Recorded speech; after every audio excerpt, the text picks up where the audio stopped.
Hello and welcome to Channel's Book Club. My name is Olakunle Kasumu and it's great to be on this show today. As always, a show where we discuss all things books. Finally, I can offer my verdict on Culprits by Dele Ogun. Simply put, superb book. I totally loved it. I had many eye-popping and eureka moments while reading this 350-page thrilling history book. Of course, the author, Dele Ogun, a lawyer and historian, often criticized by some for leaning too much on the Brits caused our problems explanation of the Nigerian mess, did not waver on his theory. He has pretty much been consistent with it. But any open-minded reader will likely sense that Culprits is a compelling and interesting book. In it, you will meet the imperialists who shaped Nigeria fundamentally. Joseph Chamberlain, Lord Salisbury, Robert Cecil, Goldie Taubman, Frederick Lugard, Flora Shaw, Leopold Ameri, Lewis Vernon Harcourt, Winston Churchill, and so on. The stories and anecdotes in Culprits are intriguing, and each can stand alone as a storyline for a hit docuseries or movie about the Nigerian story. For example, how Goldie Taubman formed the Royal Niger Company, which went on to own the territory that would later be named Nigeria by getting ethnic rulers to sign 400 handover treaties.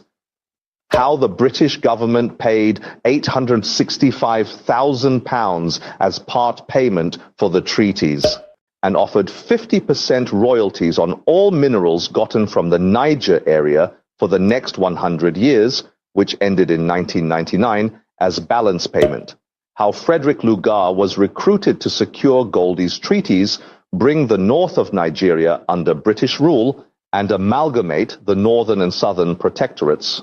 How Flora Louise Shaw, the woman who wrote for the Times to promote the British Empire's expansion, was once Goldie Taubman's girl and then later became Frederick Lugard's girl. How the radical liberal Joseph Chamberlain became the greatest imperialist of the British Empire, and how his insistence on capturing the Sokoto Caliphate became a crucial decider in the Nigerian formation story. How the Southern Nigeria Protectorate was de-amalgamated by Bernard Henry Bourdillon to keep Southern Nigeria divided.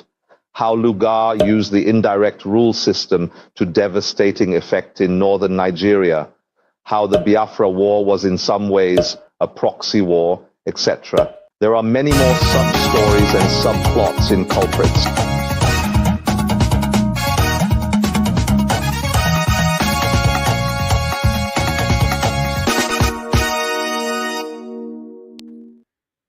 Welcome to this special edition of Have Your Say 247. My name is Rudolph Okonkwo, and we have a special guest today on our show. Now, we are going to talk to our guest for about 1 hour. Then we invite you to join us in this important conversation. Let me play you a profile of our guest. Publisher and public speaker, Dele Ogun has excelled in multiple careers, significantly contributing to the legal and writing fields. In November 1969, 7-year-old Dele embarked on a nearly 7-hour journey aboard the BOAC from Lagos to London. Little did he know the challenges he would face in a new land where speaking his beloved Yoruba would set him apart.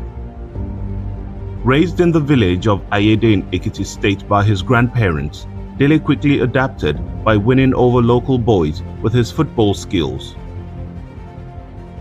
After earning his LLB from London Metropolitan University in 1984 and completing his call to the English bar at the Inns of Court School of Law in 1985, he obtained an LLM in Company and Commercial Law from the London School of Economics in 1987. Dele founded Akin Palmer LLP, a London-based law firm specializing in commercial litigation and international arbitration disputes. With over 21 years of experience, he also maintains a practice in Lagos, Nigeria. In 2009, he published his first book, The Law, the Lawyers, and the Lawless, an autobiographical reflection of his journey from Nigeria to becoming a successful lawyer. His subsequent work, Ostrich Nation, Golden Jubilee, critiques Nigeria's socio-political landscape through the metaphor of an ostrich, highlighting issues such as corruption and leadership failures. In A Fatherless People, the secret story of how the Nigerians missed the road to the promised land, Dele explores Nigeria's historical evolution from British colonialism to contemporary challenges, examining how colonial powers manipulated ethnic divisions that hindered national unity. His other works include Oyinbo Came to Africa, Identify and Development, A Slave Ship Called Jesus, and the upcoming 50 Years of Britain. True to his bold mandate of saving Nigerians from Nigeria, as seen on his X page, Dele advocates for accountability and proactive governance. As a student in London, Dele Ogun worked as a security guard. Today, he is passionate about the plight of Nigeria and Nigerians and has written half a dozen books to educate Nigerians on the malaise afflicting the country. All right. Please join me. Let's welcome to the show Dele Ogun. Dele, welcome to the show. Thank you very much, Rudolph. Good afternoon, London time. Right. Thank you. And we appreciate you coming back. You have a new book that is out that is making waves. So we will get to that. But first, let's start with the conversation going on today. This is Saturday, February 15th, as we speak. African leaders are gathered in Addis Ababa, Ethiopia, where they are meeting to talk about issues of interest to Africans. This has been going on for more than 60 years. Is AU relevant today to Africans? Yeah, thank you for that question. February 2025. It was actually February 1885 that the Berlin Conference concluded. It was 26th of February 1885. The Europeans had sat in conference over a map of Africa, which they treated almost as a blank sheet. They had sat for 4 months deciding how our continent was to be reconfigured in accordance or to satisfy their own power interests. And we're now at the 140th anniversary of those deliberations, out of which was born the countries that we now know as Nigeria, Ghana, Kenya. The identities that we had, Yoruba, Igbo, Ijo, etc., were cancelled at that conference. And we were given these new identities to run with. And come 1963-64, the then managers of these new entities fabricated by Europe were asked to ratify what the Europeans had done, i.e. keep those borders, keep those new vessels, keep those new identities, and run forward with it.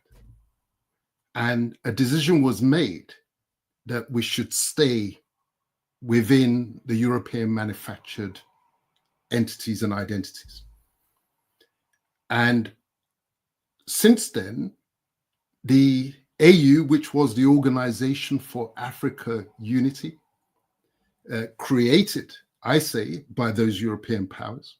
And when the Europeans changed their identity from the European Union or European Community, whatever they called themselves originally, to EU, guess what? Our own, I call them plantation overseers, followed like the sheep that they were and switched over to AU. So EU, they switched to EU, We switched from OAU to AU. This is the reality, that the courage for fresh thinking has been sorely absent. And this is why the AU, or whatever they call themselves, have been an irrelevance to the aspirations of Africans. Yes, they're relevant to the condition because they, in my own assessment, are responsible as overseers of the plantations that the Europeans left behind. So they have responsibility, and they've played their role as they were expected to. Managers simply manage a situation. Leaders are different. Leaders are moving people from a position to another, more advanced position. Managers simply contain the situation. They manage it, they keep it stable and steady. So that's why there they are deliberating in Addis now. What has changed? What has changed? The courage to think differently is what has been sorely absent. Look at what's happening on the wider political stage now. It's the winners that are coming out with a bold new thinking. And what do I mean by that? Like him or hate him, Donald Trump has come in and he's changed the narrative. Look at all that we're hearing now about US aid or USAID, whatever they call themselves. The Americans were sitting on top of the world anyway. Who needs to change the game? But the courage for fresh thinking, to say, there's something wrong here. If the roles were reversed, our leaders are called the managers of the AU. They'll simply be ticking the same boxes. They'll simply be dancing the same tune. But here's the leader of the pack, top of the table, first in the class, having the courage to look at the way they're doing things and saying something is wrong here. And they've come out pulling the plug on the modus operandi that had brought them that success. So this year, as I said, it's the 140th anniversary of the Berlin Conference. It is time for new thinking from we Africans. And as part of that, we, Fatherland Group, in association with the Africa Centre in London and in association with the University of Lagos, are organizing a week-long conference in November this year, first week of November, starting November the 3rd, at which we will be revisiting the Berlin Conference from our perspective, with a view to changing the narrative. Fresh thinking is required. Let me ask you a little bit about this African Union. You know, from the very beginning of the coming together of African leaders, they had different groups. There was what they call the Casablanca group and the Monrovia group, who have different ideas about the direction Africa should go from the very beginning. Do you think that the conversation is still going on, maybe in an informal way, in terms of how Africa has basically been static despite the years? And what direction do you think you want the continent to go? Do you think, yeah, go ahead. Yeah, I mean, the conversation for the intelligent people, for aspirational people, the conversation about which way to go must never stop. It can never stop. And so the Monrovia group and the Casablanca group, they had their dialogue and their debate at the time. But we've tended to think that the decision made then to keep those borders, because that was a core part of that conversation, decision made then in 1964 binds us forever. That is perpetual. That cannot be. You've got to, human beings, intelligent societies must always be rethinking, in the light of altered circumstances, the correct way forward. And this is a core part of what we in the Fatherland Group have been doing, which is thinking the way forward, not even just for Nigeria, and Nigerians, but also for the continent of Africa. And we say the choice is this. We either continue as we are, as many of our people think, oh, just keep pushing. Let's just keep going forward. Let's just keep going as we are, as the European power brokers configured us, and we will get there. But you've just got to have the courage to audit the journey so far. How long have you been traveling this direction? And what is your audit your performance critically, and have an honest assessment as to how far you're traveling. Look to your comparators and your competitors. Look to the story of Southeast Asia. Look to the story of Singapore and Malaysia, who were similarly bound up in federation. Look at the story of China over the last 100 years. Look at the story of Eastern Europe, the emergence of new countries, like my favorite one, Lithuania, a tiny country of 2.8 million people, who for 110 years were similarly taken off the map. 1795 up until 1915. You looked at the map during that period, there was no place called Lithuania. They had been carved up between Prussia and Russia. They weren't there. At times they were speaking the Polish language, at times they were speaking the Russian language. But look them up now, and they are back. That is the product of the courage of fresh thinking and also courageous thinking. You see, our confidence as a people has been damaged.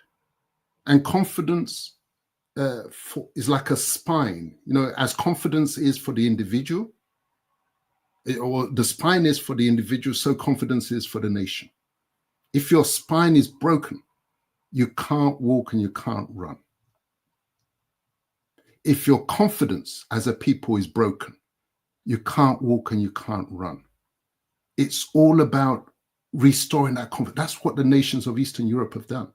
Whether you're talking about the Czech Republic, Slovakia, where did these countries come from? Africans have to have that conversation to say, what is the way forward? Is it Pan-Africanism that we've been paying lip service to over these years? As long as I've been alive, I've been hearing Pan-Africanism, Pan-Africanism. Where has it got us? How realistic is it in the light of Nigeria's experience? If you want to create the United States of Africa with the thousands of nations and languages that will form that entity, and you are looking for a Superman that will run that place, common sense says you've got to look at the nearest comparator. And what's the nearest comparator to the United States of Africa that Pan-Africanists dream of? It is Nigeria, with its 371 ethnic groups that were lumped together for looking for a superpower, a Superman. What is our record? This is how intelligent beings have to behave. So we say, forget that. We've tried that. Nigeria is your working model. You got to think something different. And that's why we say the way forward is actually the way back. It is the Orange Union. In the same way, Lithuania that was buried, a nation that was buried alive. Our nations, which were buried alive, have to be revived. But we do want union. I mean, that's what the debate is about. We want union. It's good neighborliness. We're not loners. We're social peoples. Yes, so we love the positives that we all bring. But we can't afford an arrangement whereby those positives are stifled and neutralized and cancelled by a scramble like crabs, everybody for the one seat. So we say Orange Union is the way. Orange Union, just like that orange, all the segments are supportive, but distinctive. and together they make the whole, and the skin wraps them. Beautiful and unified. It really is simple. And it's so simple because that is what they are using. That is what they're doing in Europe. They're not looking for a German to run Britain and say he's what's the language that we like to use? Detribalize. A detribalized German will be the president of Europe. And he will get the first 11 together. I say nonsense. Fatherland says nonsense.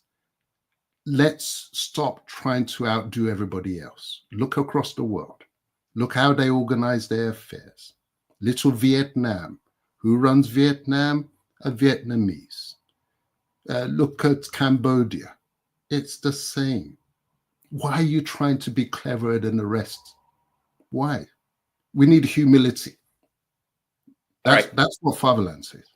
We'll get into details of that idea, but let me get your take on what's going on today in Sudan and also in Congo, Democratic Republic of Congo, where there is a war going on in Congo and in Sudan, and people who looked at this connected it to what happened at the Berlin conference, the way these countries are structured. And people have been dying in Congo, dying in Sudan, and African leaders today are meeting in Addis Ababa without the power to change anything, really. They are not able to influence what's happening in their own neighborhood or change it. So what does that say about any idea that we want to put out when a crisis that requires African leaders to come together and take action, they've not been able to do that? Yes, you see, Sudan, whether you talk about Sudan, whether you talk about Congo, whether you talk about Rwanda, these are all part of the Berlin legacy. You see, the narrative that they sold us and peddled to our grandfathers and fathers was that they were bringing civilization. These European, when they were constructing these artificial entities, Sudan, artificial, Congo, artificial, Rwanda, artificial, all of them artificial. And the dividends has been blood and tears and death. You look across the continent, there's one crisis or another going on. And this is all the fallout of the Berlin Conference, of these artificial entities. Sudan, the worst aspect of Sudan was that the North and South Sudan, yes, one largely Islamic and one predominantly Christian, were amalgamated in the late 50s, just before their so-called independence. They plugged opposites. They plugged virtual incompatibles, even after the experience that they had from Nigeria of plugging a predominantly Islamic group with a predominantly Christian group, to show you the wickedness of what those who I call the colonial confusionists, despite their own experience of crisis between Protestants and Catholics in Britain. So anybody who suggests that this is a black thing and black people just can't govern themselves, let them look at the history of conflicts between Protestants and Catholics, not even just in Ireland, in England itself, within the British royal family, to the point until recently, they actually had, in fact, I don't even know if they've changed it, that a Catholic cannot be prime minister in England. That is why Tony Blair did not confess his Catholicism until after he had finished his term. And it was the day after he finished his service as prime minister that suddenly he said he declared himself to be a Catholic. These are realities of human existence, not peculiar to the black race, but those who created these vessels of conflict, because that's what they were. You know, when they were stitching up the borders of these places, when they were amalgamating peoples, and even when they were dividing them, it was conscious. And as Culprits shows, these were what they called deliberate acts of statesmanship. Conscious, in fact, that's the language they use, conscious acts of statesmanship. The agenda was, how do we control these places? And the best way to control a target is, if you're not indigenous to that place, is to embed crisis and conflict within it. Because then you always find someone who, left to themselves, would not be powerful enough to run that place. But with the external support, they now become your agent on the ground. It's like business. I come from a background of corporate law, international corporate deals. And when the big corporation, the multinational, wants to get into a new territory, what do they look for? They look for somebody who knows the territory and who wants to partner with them. That individual has his or her own aspirations, and we, the multinational, have our own agenda. And if they rhyme, we then provide the resources to that person on the ground to enable them to extract the stuff that we need. As it is for corporations and multinational operations, so it is for geopolitics. You look for the partners on the ground who will ally with you, where there's common interest. And that's how the game is played. So all these crisis points that run, all the bleeding that takes place every day across the continent of Africa, it goes back to the Berlin Conference. This is why we've got to revisit their deliberations, out of which all these life-consuming countries emerged. Now, during the era of colonization, they described Africa, sub-Saharan Africa, as the dark continent. Do you think it's accurate? You see, one of the beauty of history is that one comes to understand the world as it really is. And be careful about those who teach you history. History is best learnt. Yes, is best learnt. You do the reading yourself. Don't trust ChatGPT or even what do they call it? DeepSeek. Don't trust any of those. You're the one that has to do the deep dive, because what you then see, as I saw in the course, because I was a curious person, that was a question that was bugging me. I was hearing these narratives about the dark continent. I was hearing the narratives as a young boy growing up in the West about Africans always killing themselves and selling themselves into slavery. And I was uncomfortable with this narrative. You see, some of our people are comfortable with that narrative, especially amongst the intellectuals. They absolutely love it. They're busy recycling it and promoting it. I was uncomfortable, maybe because as a young person, I was always seeking understanding. And if you told me a story, even if it's in the Bible, I'm asking myself, how can that be true? Yeah? That doesn't seem to make sense. And I will explore and dig. And what I found when I started doing the research into European history, guess who was killing themselves all the time? It was them. They were the ones killing themselves all the time.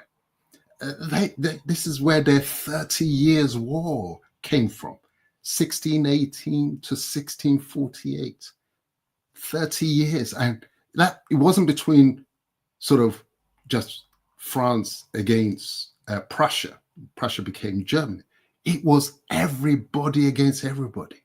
It was the Spanish involved. It was the French. It was the Italians. It was these days you struggle to believe it, that Sweden, tiny little Sweden, that IKEA and was it ABBA? That's all we associate with Sweden. Such nice people. These guys were the real warriors at the time. And it was 30 years. And there was Britain not involved because they were luckily not part of that European mainland. So they were the ones supplying arms to both sides and industrializing in the process. And I said, oh my gosh, this is the real story. If ever there was a dark continent, it was Europe. It was Europe. The light only came on in Europe because of the dividends from and the benefit and the subsidy from the slave trade and slavery. That was the economic subsidy that they got. That was the booster for their economic performance, because the Chinese, Asia was light years ahead of them. India was light years ahead of them. And the one that was most civilized of all Africans was Africa. Because we didn't, what were we struggling for? What weapons were we using to keep killing ourselves? Was it the machete? Can you compare it to the guns? Do you understand why it is that they are militarily dominant, and it was possible for them to walk into not just America, not just South America, New Zealand, Australia, and the continent of Africa? The reason it was possible for them to do what they did was that they were the most advanced in the art and science of killing. It's as simple as that. It was the mastery of the arts, the investment, the research, the upskilling of techniques, and the upgrading of weaponry that made their dominance possible. That was the dark continent, where now the light is on 24/7. But the continent that was civilized and stable before those who I call the colonial Confucianists came to trespass into our space was, tell your children, it was Africa. Now, you made me think about something. Since the Russian-Ukraine conflict started, I think figures are saying that Russia they've lost over 500,000 people. But it's not put out there for the world to see as kind of inhumane behavior from Europeans. We hear, and it's portrayed out in the media when there is a conflict in Africa, that these Africans are again killing themselves. But here we see Europeans, people that claim to have become civilized, that have gone around the world to civilize other people, doing the same killing. Do you think that narrative is lost on us, especially how we are portrayed and how we accept that image of Africa and Africans? Yes, you see, the narrative war is something that we've been oblivious to. Again, because they were ahead of us in terms of the tools for the conduct of that narrative war, in terms of writing, printing, publishing, and mass communication. And even when some of us tried to tell the story back in the day, take, for example, the book that really set me on my way in terms of understanding the true story of our peoples, The History of the Yoruba by Samuel Johnson. Samuel Johnson, bear in mind, this book was written at the turn of the century in the 1890s, and it was published early 1900. He never saw his book in published form. He had written this book, The History of the Yoruba, but it was never supposed to see the light of day. And you can imagine this is the days before computers, even typewriters, as it were, written longhand in manuscript. And he sends it off through somebody in Britain in Nigeria, sends it off for it to be printed in England. And they say that it was lost.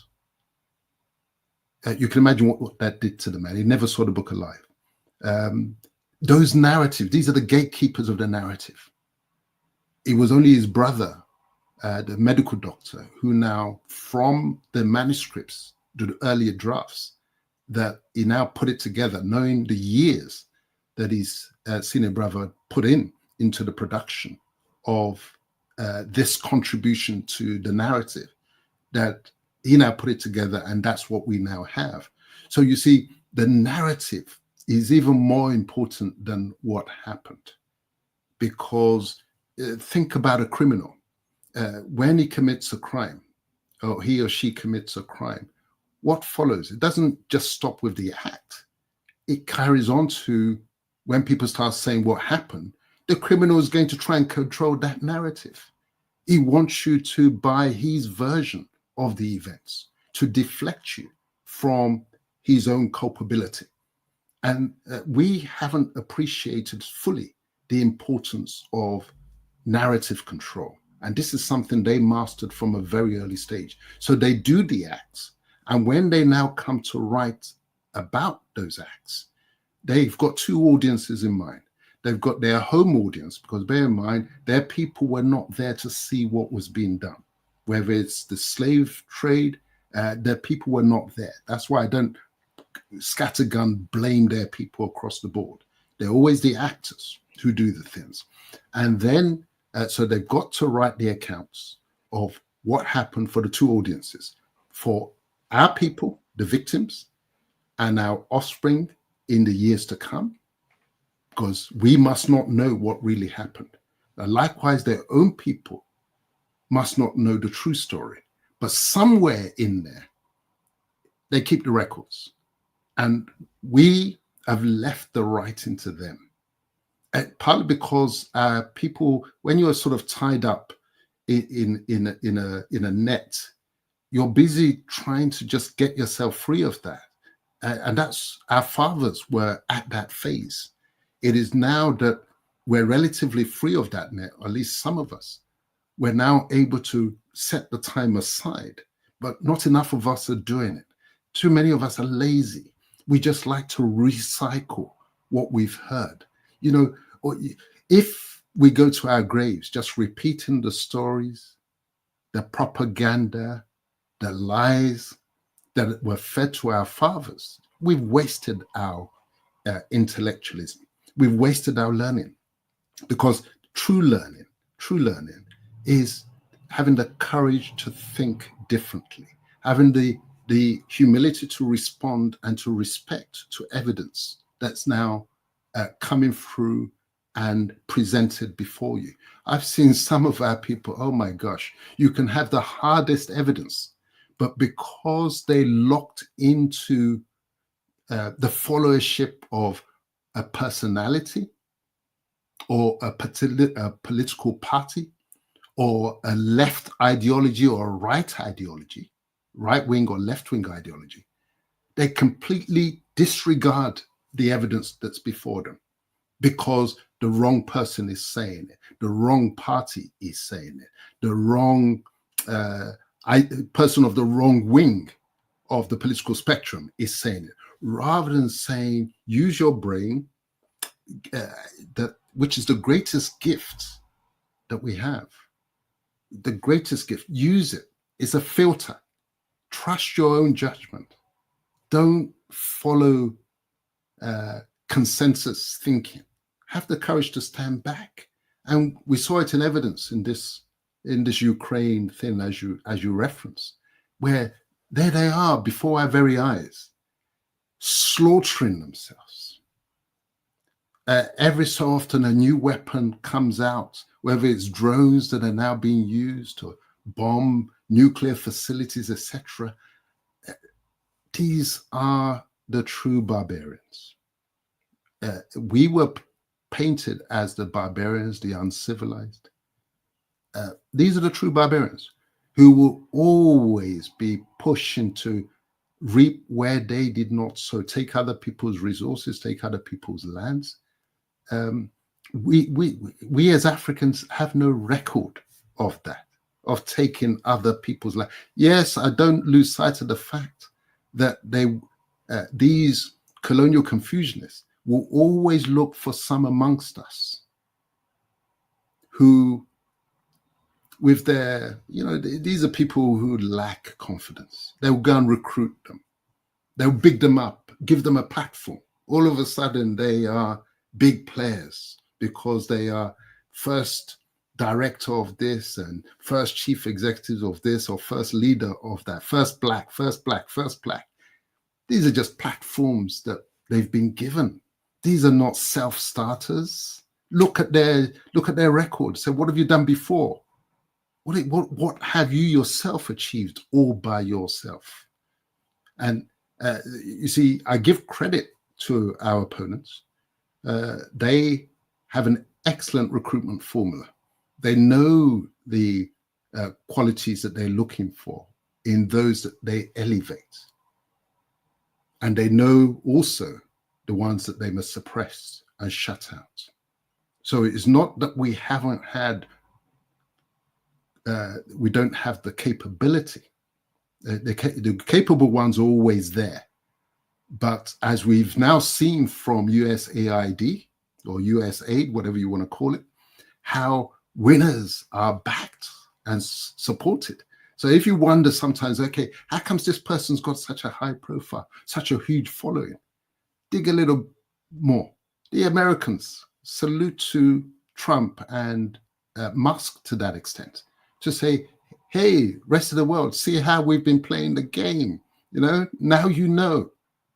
Now you know. So we're going to get to that. I think that's very important. But before then, let me give you a view of this. You know, Ali Mazuri, the Kenyan political scientist, talked about the triple heritage, Africa's triple heritage. Do you think that we've not gone too far, you know, in these new ideas that came, that it's possible to go back? I give you an example. You know, he talked about the coming in of the Arabic culture into Africa. He talked about the Western culture into Africa, and they've crushed the traditional structure. How do you go back to the Africa that was under the influence of these external forces? Well, you see, as I say, everything starts with confidence. If you say something's impossible, you never get started. Never. But if you have the confidence, if you have the belief, then all you need to do is start. Now, my confidence was high even before I read a book that was given to me by a Lithuanian friend very recently. The book is The History of Lithuania. That is the book. As I said, I was amazed about the story of these peoples, how they were the last in the European landmass. They were the last for so-called civilization to touch them. They were, because of their geographical location, right on the edges of, if you look at the European landmass, right on the edges of Northeast, almost like the backwaters. They were the last for Christianity to touch them. You know, and the book tells the story of how they were regarded as pagans, and their monuments and their places of worship, their own faith system that has sustained them. When Catholicism now came in, all those places of worship were destroyed. The only ones that survived were the ones that they had in their homes, etc. But the public ones were all destroyed. So the same story of, oh, it's ancestor worship. What you need is Christianity. And then the contest between Christianity and the Protestant faith also afflicted them in the same way as in the context of Africa. The foreign faiths, Christianity and Islam, all competing for souls and competing for numbers, because it was always a numbers game between them, that the same tensions arising. And it was only around about the 1600s that Lithuanians actually started to become literate. And in the early stages, the first books were in Polish, not Lithuanian language. And the use of their vernacular language was discouraged. And it was only later on that books now started being produced in Lithuanian. So you see, I look at the story of Lithuania, that, as I said earlier, 2.8 million people that were erased from the map. If you looked at any map of Europe, they weren't there between 1795 and 1915. But look at the map of Europe now. They are there. They are back. And with new confidence. So everything starts with brave thinking, with the restoration of confidence. And the real injury that we've suffered, it's not the loss of material resources, because, you know, they're replaceable by and large. It is the confidence. And that's where the real damage has been done. And that damage, as again, I keep going back to my favorite theme, USAID, how many of our writers, filmmakers were being funded to continue the assault on our confidence, to spin those narratives of the dark continent, of the peoples who were just innately corrupt. Now, through the work we've done in terms of, because you've got to know your opponents, and that's something we weren't doing. You were so busy trying to get out of our hole that we didn't have the time to study those who we were up against. You must know your opponents. It's like sports. It's like football. It's not enough to just be studying your own players. You've got to know how your opponents play. You've got to know their strategies. You've got to know their maneuvers, because when they're going to sell you a dribble, you're able to say, hey, when they line up like that, this is what's going to happen next. Now, I don't understand why we as Nigerians have not transferred the confidence that we have when we're playing football. When we're playing football, we're ready to take on anybody. Is it Brazil? Is it Argentina? We're ready. But when it comes to the place that really matters, the intellectual space, the thinking space, our confidence has been damaged. And it's all due to the narrative war. And I want our people to wake up to that reality, that narrative war is the real source of our destruction. And if you see some of our people joining in that Western negative narrative war against our people, sideline those people. Turn your backs on them. Don't patronize their books. Don't watch their films, because you know whose side they're playing on. I mean, they're wearing the England armband in those circumstances. I don't mind them wearing the England armband if it's football or it's rugby or basketball, whatever. But when it comes to life and death issues, like politics, beware of those ones wearing the captain's armband, and beware even more those ones who are not wearing the armband because they're not showing it. But Dick, be careful. So we have not even touched on Nigeria. We are yet talking about the global picture, and we're almost an hour into the conversation. We're coming in. We're coming in. Yeah, that's the structure of the show. But let me play a video. You made a mention of USAID. Let me play this video and get your take on that, and we'll continue the conversation.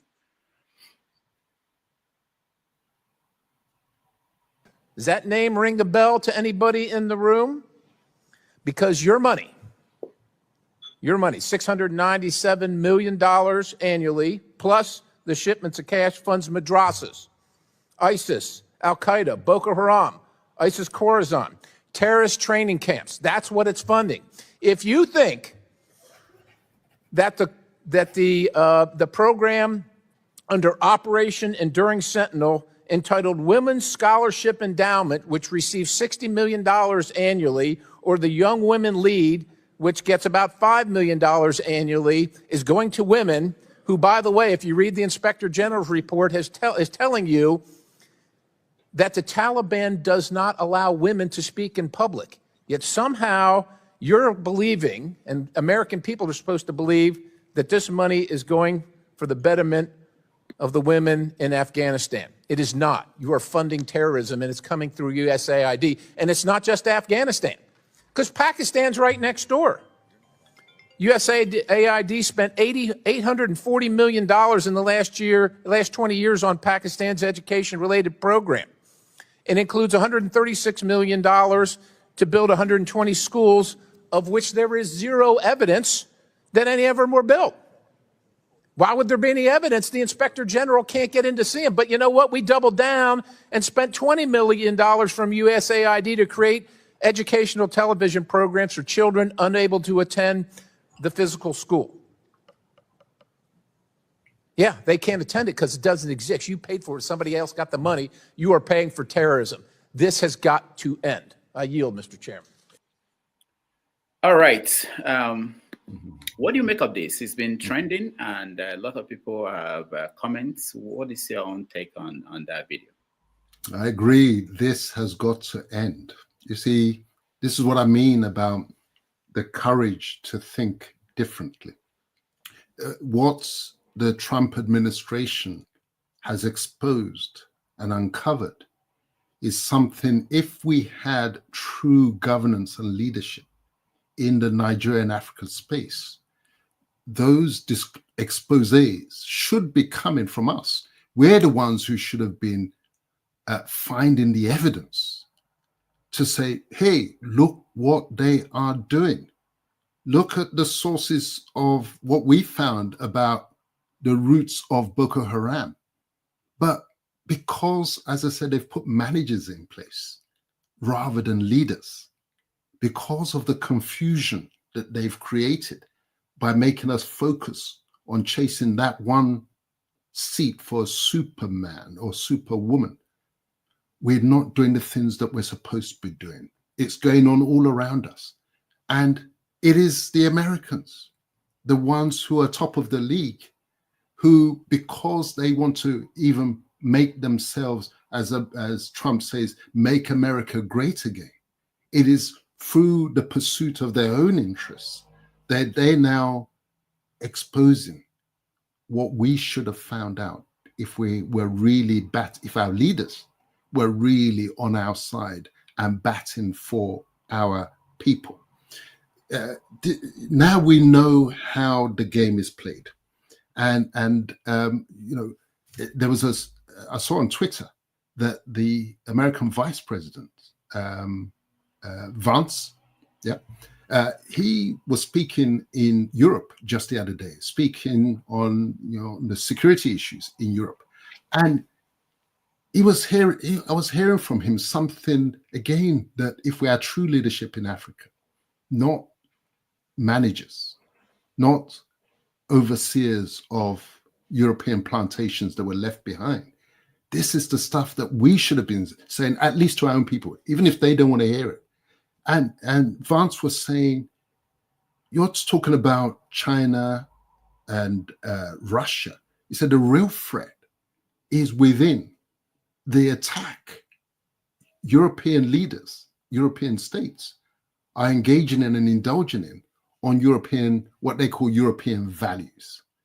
And he referenced elections that were cancelled. I think it was in Bulgaria, that you had elections in Bulgaria, you didn't like the result, and you cancel the result. Does that sound familiar? Does that sound like Babangida? That you had election and you don't like the result, you cancel it? So this is what Vance was highlighting, that you the European powers, you're moving away from what is supposed to be your value system. As I said, I always question European values. These are values of civilized societies. These were values of our societies before the colonial Confucianists came in, because we didn't tolerate cheating. You only have to go to the village. We didn't tolerate thieves as leaders. You only have to look at each of our villages and the process by which, back then, chiefs were chosen. the son of a or grandson of a crook could never get there. But now you look at them, you look at the so-called chiefs, you look at the so-called kings and leaders, and you say, how is this possible? It's because of the USAID factor, whereby the money, all they needed to do is inject resources into the right players. And those players, like a balloon, in a flat condition, there's no air. But when you blow it up and blow it up with dollars, all of a sudden, that's what's visible. And this is how the game was being played. So this is a time for a rethink. The Europeans are now being, there's a sort of a gulf now emerging between America and Europe. And Europe has been the one that has kept the Africa space in that same condition ever since Berlin Conference of 1884 to 1885. Now, I believe that with the gap that's emerging between them, that, they keep talking about migration. And I'm glad that the migration issue is becoming a problem for them, because it has been a problem for us. They think that we're not concerned about it. We've got so much talent that has been flowing out, leaking out, the talent that should be playing for us, whether you move from something as inconsequential as football, or you move to political leadership. Look at our Kemi Badenoch. If she's good, no doubt about it, she's good to an extent. But if our lands were governed as they should be and structured as they should be, somebody like her would have had the opportunity to play for the home team rather than having to run abroad and play for the opposition. But you see, now they're concerned about migration, immigration, but they're blind to the reality of what's causing the exodus. And the exodus is caused by the policies that organizations like USAID have been pushing, whereby they don't allow other people to just be, to exist, to give them a fair chance to develop their own resources and their own talents. Everything has to be for them. And then they complain when our people say, well, you've destroyed our environment, you've made it unlivable. And so therefore, we're going to find our way across to your space. I'm pleased. There was an article, well, I'm on my friend Kemi Badenoch, that everybody wants to talk about her. Yeah, so let's talk about it. I mean, I subscribe to the Spectator magazine, and the Spectator magazine, for those of you who are not in Britain, is the lead political magazine here, especially for the Conservative Party. And our Kemi, Sister Kem, she actually worked for the Spectator magazine. That's the pathway. I didn't know that. Oh, yeah. That's the part. You see, Boris Johnson was in the Spectator magazine. The current editor of the Spectator magazine is Michael Gove. Yeah, you know the name, the MP as well. And so this is the back channel through which they smuggle people into politics and power. And this is what Kemi Badenoch was working for the Spectator magazine. I mean, she's a software engineer, but they will find her a job. And that's the process, how you get into the conservative circles in particular. But I got my copy today, just before this interview. And there's a passage in there, which they've clearly, our girl Kemi, you're going to have to come back home. Because what I read in today's edition, okay, let me share it with you. It was a passage, as I was reading it, I said, it's Kemi they're talking about. It's at passage, Pride in Britain. You see? Pride in Britain, it's history. Have I got it right? Yeah? Yeah. Pride in Britain, it's history. Yeah. And the columnist is one of their regulars. This is what it said. One of the great pretenses of the United Kingdom and Europe for a couple of generations has been that once someone has the paperwork and becomes a citizen, they are as British as anyone else. It is a nicety, partly borrowed from America, but a nicety nonetheless. If my parents had chosen to emigrate to Pakistan in the 1970s, and I had been born in Pakistan, would I really feel Pakistani? Would I take pride in my identity? Would I feel the same pride as people whose families had lived in the country all their lives? I would have thought not. And I think most Pakistanis would agree with me. In fact, I suspect they were regarded as somewhat audacious if I were to try to claim to have been part of their history. For some reason, it is different the other way around. Yet it isn't.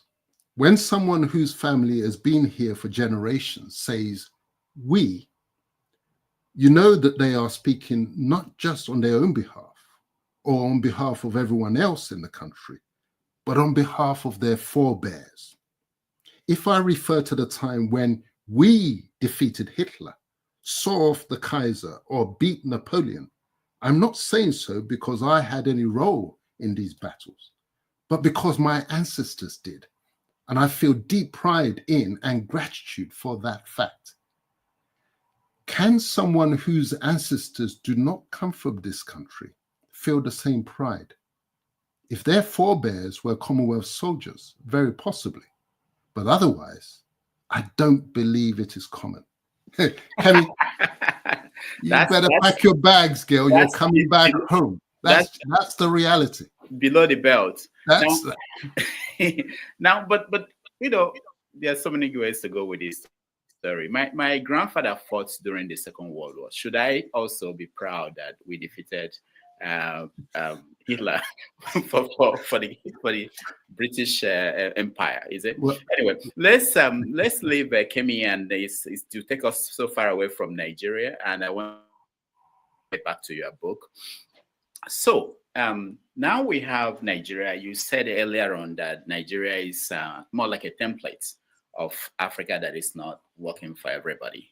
You can go to Rwanda, go to Burundi, and it's the same story. Go to Congo. But when you look at Nigeria now, and you've been able to say that you found the culprits, the people who put it in that situation. I don't want to go to football analogy, because I could say, like you mentioned, I know you are a big fan of the Arsenal, and I know that they've been winning, and they know their opponents, and they know the style of their opponents. They know. Is it the same thing with Africa, where we know the opponents? We know the Western countries. We are talking about USAID. We also know that the British Empire, they did the same thing. They used the same templates. It's not the first time we know that external people are influencing things in Africa, but we have not been able to resist it or prepare for it. And as we speak, we don't know what the Chinese are doing. Maybe another 30 years or 40 years, we'll say, oh, we didn't know that this newspaper was put up there by the Chinese. So how do you confront a situation like this? Yeah, you see, it's a bit like, when we say we know, it goes back to that critical word, we. What do we mean by that? One or two of us know because we've done the reading and the research. Does that make the we? It doesn't, because you see, they always say that democracy is a game of numbers. And it is. It's a numbers game. But likewise, change, and especially revolutionary change in the political context, is a game of numbers. How many of us are there? Just a few of us is not the we. And one of the things that we really need to take stock of, we need humility, especially in the intellectual circles. The few of us who know then think that that is the we. Hell no, it isn't. It's a game of numbers. You've got to get more people on board. And there comes a point, it's not that you don't have to have everybody on board, but you need that critical mass.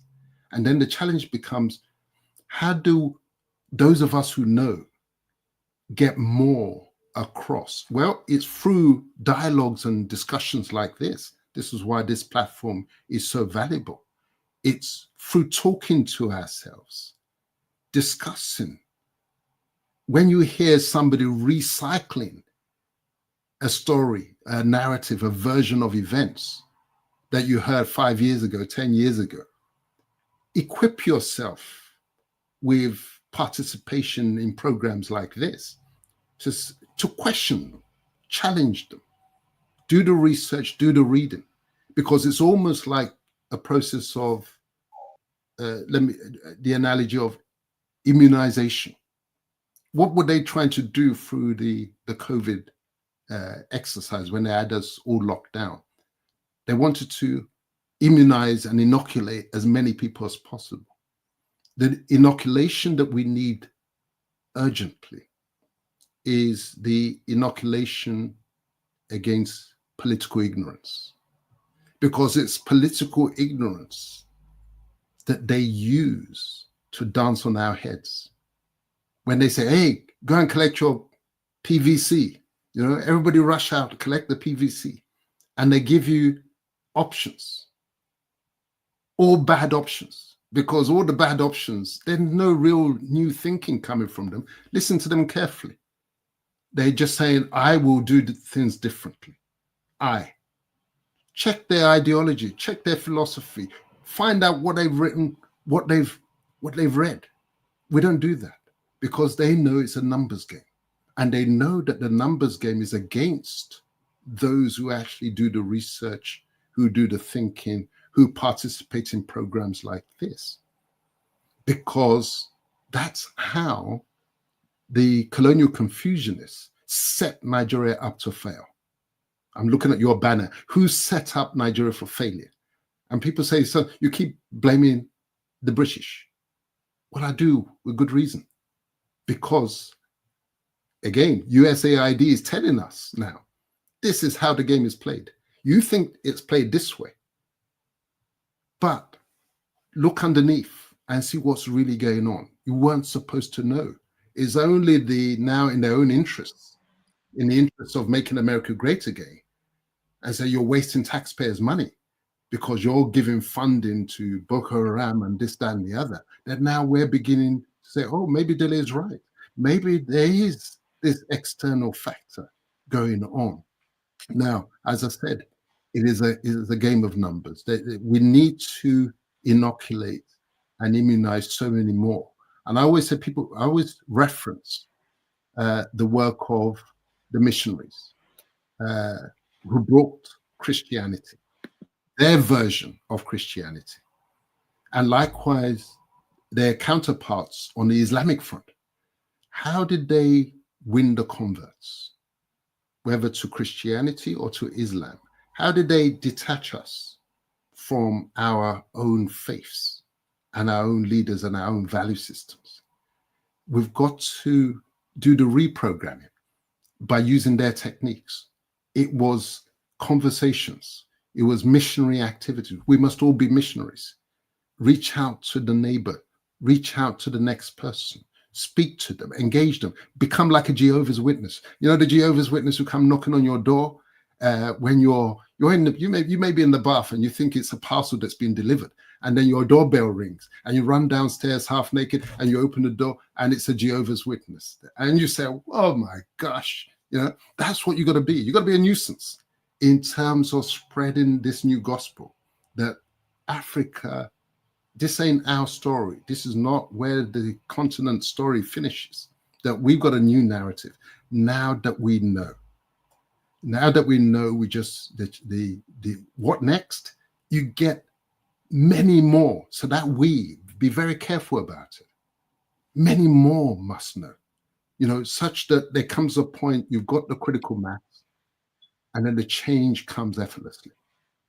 I've had intellectuals come on this show, and sometimes people blame them for whatever is the failure of Africa, because you're talking about we knowing that they know but they've not been able to communicate to the masses what they know. And they are also the people believe they are being used by these empires, Western structure of power, to control what's happening at home. I want to use an example of South Africa, what's going on now today in South Africa, where you have Trump pressing South Africa because of two things. Trump wants them to preserve white privileges over land, and also because of their role in Israel's issue with the International Criminal Court. We know that maybe South Africa can, but not all countries will be able to withstand pressure from a big country like United States. And we know what happened in Zimbabwe when Zimbabwe tried to redistribute land. The same thing could happen in South Africa if America could convince the Western powers to all agree that South Africa must not let them keep the land, let the white people lose the land. So when you say that, one, that we know the information, we're able to put it out there and get masses to sign up to that, can we, if we are under pressure from the big nations, be able to withstand it? Yeah, I believe we can. I believe we can. We just need to adjust our value systems. I think, they've dragged us along in their game, their value system of celebrating wealth, regardless of the story by means that wealth was acquired. This person is a billionaire. This person is the richest man in Nigeria or richest man in Africa. You don't know his story, because when you scratch underneath, I know there are no billionaires without crookery. That's just the reality. If you see a billionaire, you've seen a crook. It doesn't really matter. You've seen a crook. They may later on find an honest enterprise from which they make their extra money, but check their story, you'll find a crook. And that has been the Western model. And that's what they exported to us. And so we end up celebrating not the journey. Our focus is we're celebrating the destination and the position. They empower, they're in office. It doesn't matter how they got there. We just got to switch that narrative back to who we really are. Go back to valuing what we really value. Now, tying it into Trump and what he's saying and what Elon Musk. You see, I can take bits from people. One of the mistakes we make is that because we focus on personality and a messenger rather than a message, we either disregard everything somebody says or we swallow everything somebody says. Now, you've heard me saying in relation to Trump and Elon Musk, applauding what they're doing as far as USAID is concerned. Yeah.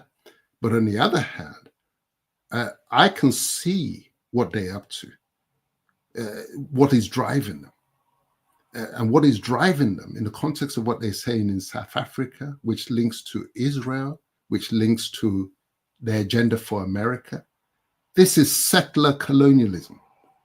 This is settler politics. That is the thread that runs all the way through. Israel, take another man's land and put your people in there. America, take another people's land and put your people in there. South Africa, another people's land and put your people in there. So you can now make sense of what they are doing and what they are saying. That's the thread that runs through. Now, once again, this is where the immunization, the inoculation against ignorance that comes from education. This is where it now empowers you to deal with whoever it is. Doesn't matter how strong they are physically. Doesn't matter. The greatest inspirational story that we as Africans have never fully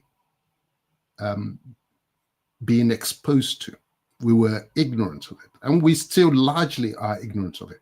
The greatest story of all is the story of Haiti. The people who abolished slavery. I mean, again, this is what I mean about the narrative war.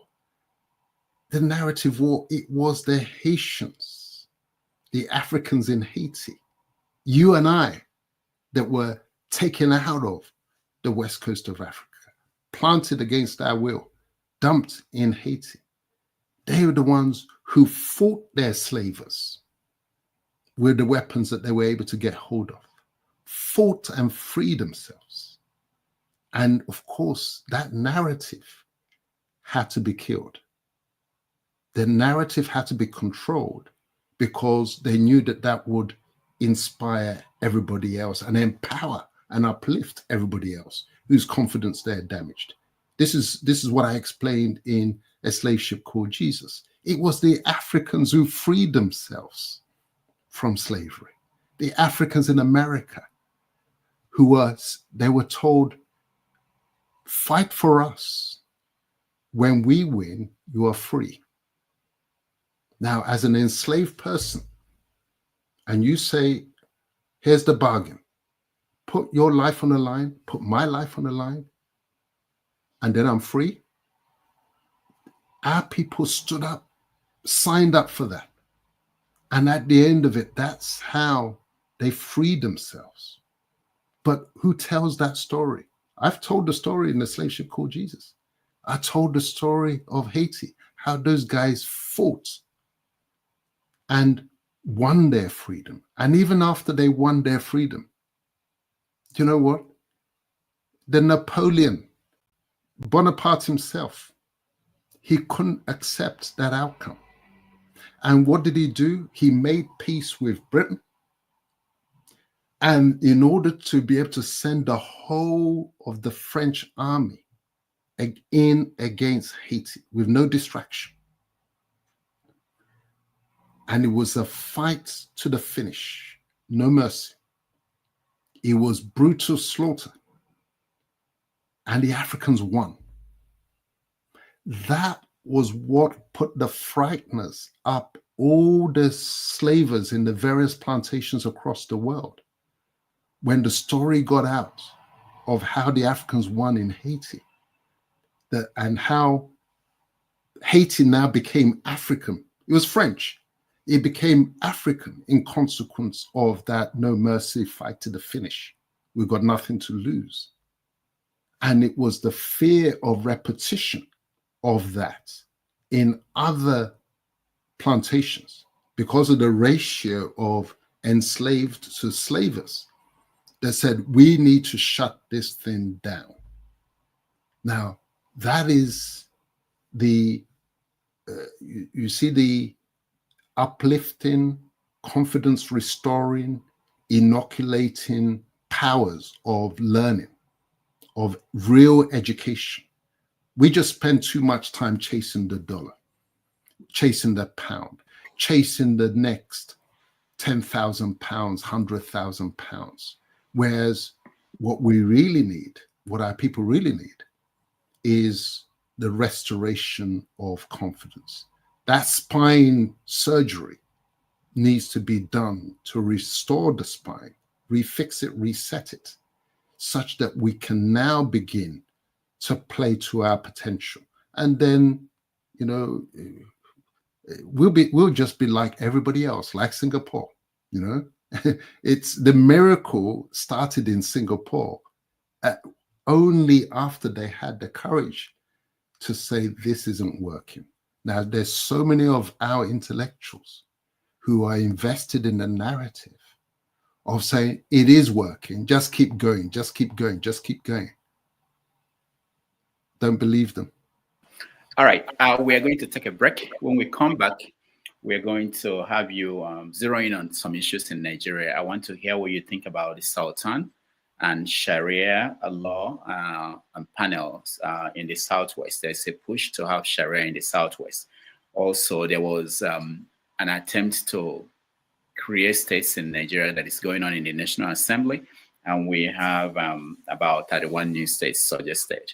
which we get into what you are talking about in terms of if Nigeria is dissolved, what happens.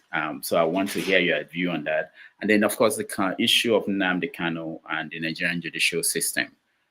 You weigh in on that. And of course, the final one is Pa Adebanjo, who died yesterday.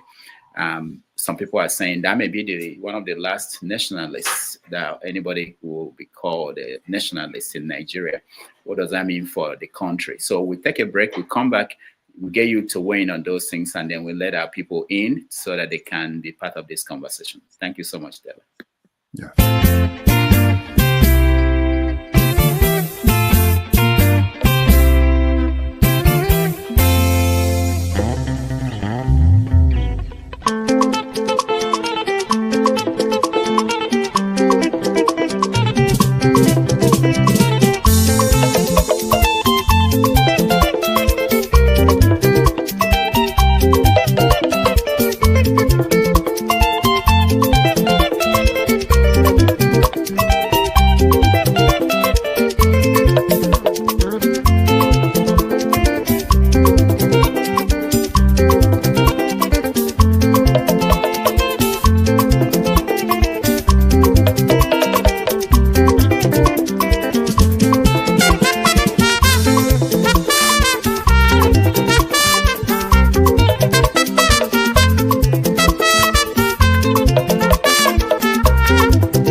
Welcome back, everybody. We're having an interesting conversation with Dele Ogun, who is the author of the new book, The Culprits.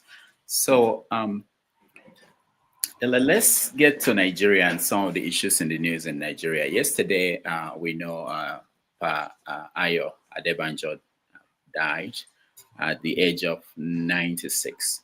A lot of people considered him one of the last of nationalists in Nigeria. What do you make of that idea of someone being seen as a nationalist? There are a lot of young people today who look at it as a bad tag on anybody. What do you think? And what do you think about Adebanjo himself and his role in Nigerian history?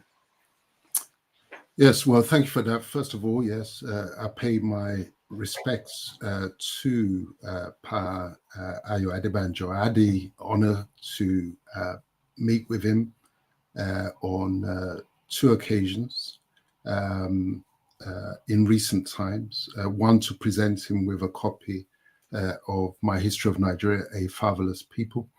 And the other was at a meeting that I had with Professor Banji Akintoye, at where I was able to sit around the table with these heavyweights. And these are gentlemen and women who tried their own best. They are of a generation, the Awolowo and Ahuru generation, who tried for us within the limits of the resources and the information that was then available to them. So I salute their effort. The responsibility now passes to those who are left behind. They had their innings, and they tried the best that they could in the circumstances. And so, yeah, I salute them. In terms of nationalists, you see a lot of confusion comes from that word, because we lawyers are always very careful in the definition of terms. You know, what do you mean by nationalists?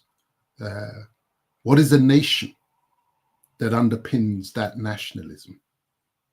Some refer to the nation as Nigeria.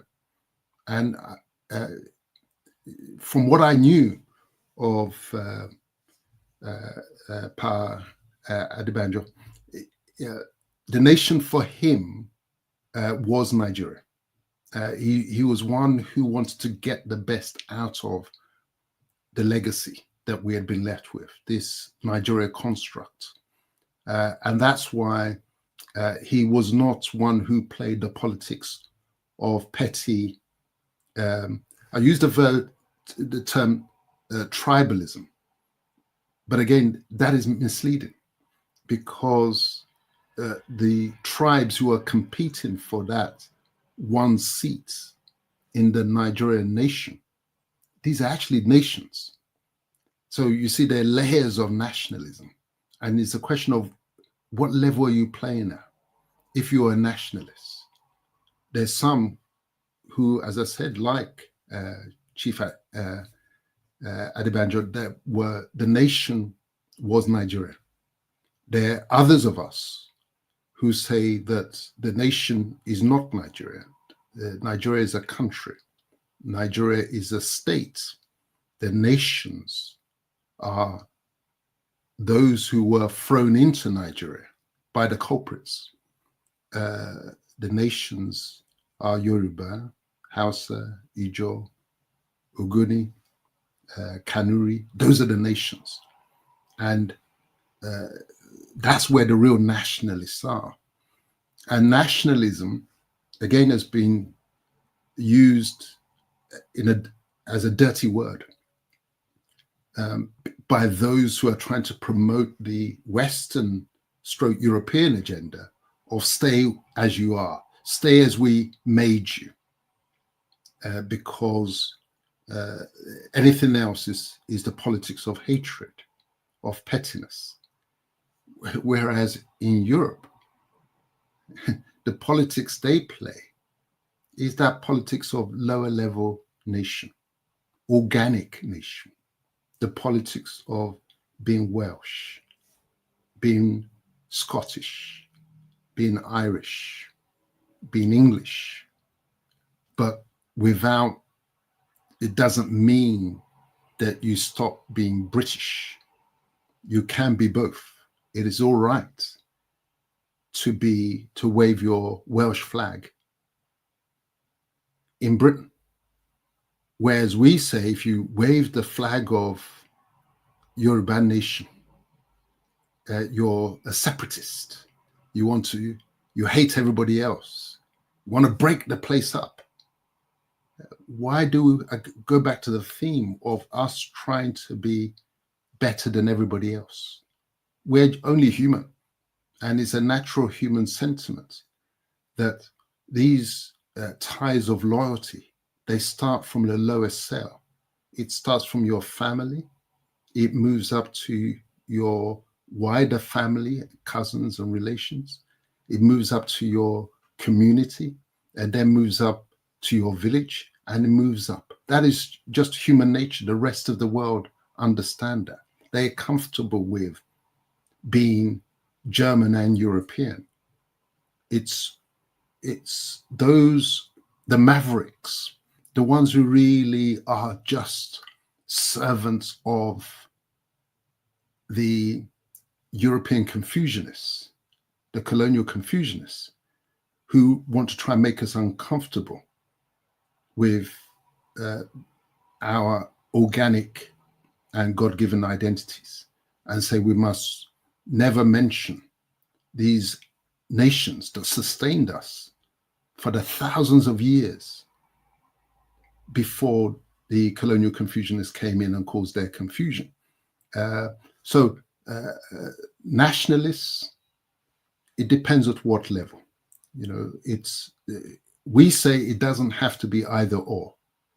You can be a nationalist at your organic level and still be a good Nigerian in inverted commas. And so that's my analysis, and it ties into what we're doing to somebody like Nnamdi Kanu at the moment, where it's because we fear we're not prepared to allow for the reality that it is okay to be Igbo, and if you like, it's okay to be Biafran and Nigerian. If you force them to say it's one or the other, and somebody chooses to be Biafran and to encourage his people to buy into the Biafran identity, and because that is your threat, you see it as a threat to your perpetuation of the colonial Confucianist Nigeria agenda. You say you lock him up, he must not be heard, and you imprison him, and you're afraid to try him. If you've got the evidence, try him. You know, you're the one who lacks confidence when you behave like that. It's a bit like the hoo-ha over Dele Ogun recently, to say, if you've got a case, bring it out. Otherwise, keep quiet. You know. So likewise, in terms of kind of, if you have a case against him, and you have confidence in that case against him, it's time to let him out. His case only gets stronger the longer you keep him in there. Now, let me ask you, there was this effort at the National Assembly to create new states. It's still ongoing, but people were shocked that the recommendation was 31 new states. Now, following your own ideology about what should be done in Nigeria, if we should go back to our, say, ethnic groups to begin from there in terms of relationship with the country, don't you think that we are going to have over 200 nation states? People say people who critique that position always say, how manageable is that, especially for the smaller ethnic groups? How would they be able to function as a nation? You know, there's a fundamental difference between the Orange Union proposal, whereby we respect the organic nations, 371 or however many of them, because those ethnic groups and nations existed as at 1900, before the colonial confusionists came in. So they had a track record of governing themselves, of running their own affairs. It was simply taken away from them in the process of the creation of the project of Nigeria. The proposal, on the other hand, of Nigeria as constructed by the colonial confusionists, and we now want to create, having 36 arbitrary states. If you look at the lines, the way they drew the lines in the creation of those states, it was exactly what happened on a smaller scale. It was exactly what happened at Berlin Conference, where the lines were drawn to cut different groupings, natural organic groupings, to cut them and create hydra-headed monsters in the process. And what they are proposing to do, those driving the Nigeria project on behalf of the European confusionists, is to create 31 more eating centers, not centers of production, not centers of development, because none of these states are centers of development as we have them. They simply go and collect money from the center. They collect pocket money, their spending allowance. Like we used to go to our parents then, and they give us an allowance to go and spend for the week or for the month. This is what these states, as designed by and drawn up by the overseers of the Nigerian plantation, that's what they are. Nothing organic. It's top down, and such that they have no roots. In the Orange Union, you're going back to governance structures and their roots. The money flow will not be top down. Go and collect your spending allowance in Abuja or wherever at the end of each month. You will primarily depend on your own resources. It'll be bottom up, so it's organic. And those who are managing your funds will now know where the money's coming from, because it's coming bottom up, not top down. So that's the fundamental difference between this. When you have an artificial structure, let me use this analogy. I was in Landmark Village recently in Lekki, Oniru, and there's a house which is a tourist attraction there. It's called the Upside Down House. And when you go into that house, everything is upside down. So the stairs are upside down. If you can imagine, the furniture is on the ceiling. Yes, the furniture is on the ceiling, the carpets are on the ceiling. Even when you go into the kitchen, the cabinet units, they're all on the ceiling. And you get this strange sensation when you're in that house to say, oh, this thing doesn't right. Even as you're walking. People live there? No. It was an architect that came up with the concept.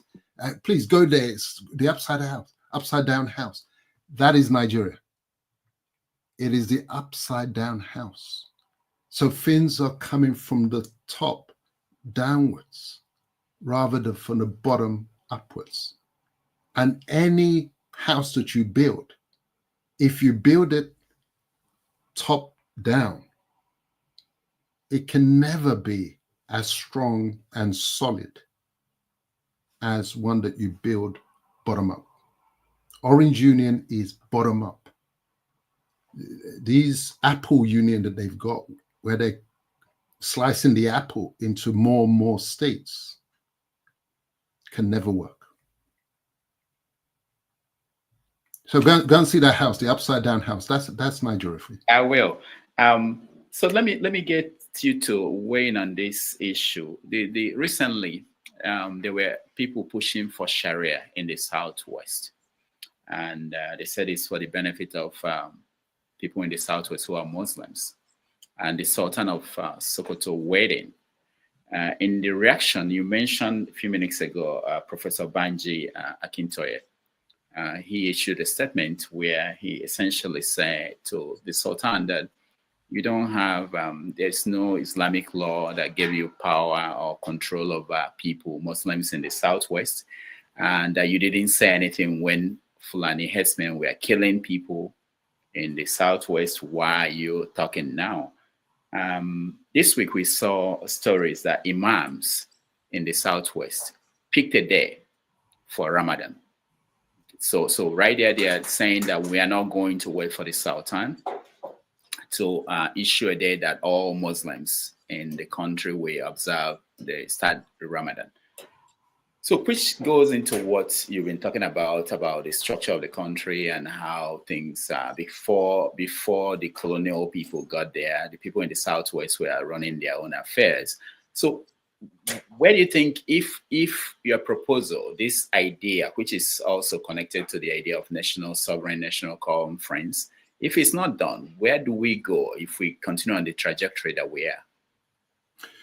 Well, you see, these things are all a product of a winner-takes-all system, where you concentrate power at the center through this, what I've called the Apple Union, this upside-down house. You concentrate it at the center, and as a result, the focus is grabbing the controls at the center, because once you control the center, you can now cascade down all your own value systems. Whoever captures the power at the center, whether overnight or gradually, Operation Creep, their value systems get pushed down through those control networks. And that is what you see going on as far as the Islamization of Nigeria is concerned. It's a softly catch your monkey by the tail strategy, where you creep up, and most of the advances tend to be made when there's nominally a southerner in power. Now, it goes back to the opening video sequence, the point that I explained in the book, that it was the colonial Confucianists. I never blame the caliphate as such, because people say, yeah, you love blaming the British, but there's a reason, because the house was built by Jack. You know, for those who don't know, Jack is a very common British name. This was the house that Jack built. Jack built it as the upside down house. Jack intentionally, consciously decided to make it a country that had conflicting value systems in terms of faith. That's why they went out of their way. Joseph Chamberlain went out of his way to ensure that the Sokoto Caliphate was brought into what they were constructing. They had constructed it up until 1900. Sokoto was not theirs. It was actually supposed to be part of Niger. It was supposed to be part of French Niger. But because they needed that conflict built in, it went out of their way to bring the Sokoto Empire in. And worse than that, they conquered Sokoto first. Having conquered Sokoto, they now replaced the leadership. of the Sokoto Caliphate and they converted the Sokoto Caliphate into what was really the British Caliphate in a sort of Anglo Caliphate alliance. And that is why on the cover of the book, you see that star with the crown inside it. That symbol is what represents the alliance between the caliphate and the crown. You could see the crown, the Tudor crown, in the center with the seal of Solomon inside it. Now, for those who don't know, you might say, what's the seal of Solomon got to do with the caliphate? But the caliphate was one of the Abrahamic faiths. It is one of the Abrahamic faiths. So that seal is the symbol of the caliphate. And you could see the fusion of agendas represented by that image. So I don't blame the caliphate, because they themselves are not in control. They are being controlled. And part of their agenda is, as far as they're concerned, the religionists amongst themselves, is using the opportunity created and given to them by the British to push the religious agenda further and further and further. So that's what you see going on in the Southwest. And this is why we must urgently, you asked me the question, project forward. What's going to happen? If we don't change course, if we don't return urgently to installing the circuit breakers that will keep and contain value systems in the spaces where they belong, and we have an open plan living, then it's going to be inevitable that Nigeria becomes formally an Islamic state. That's the way I see it. It's not that I sometimes hear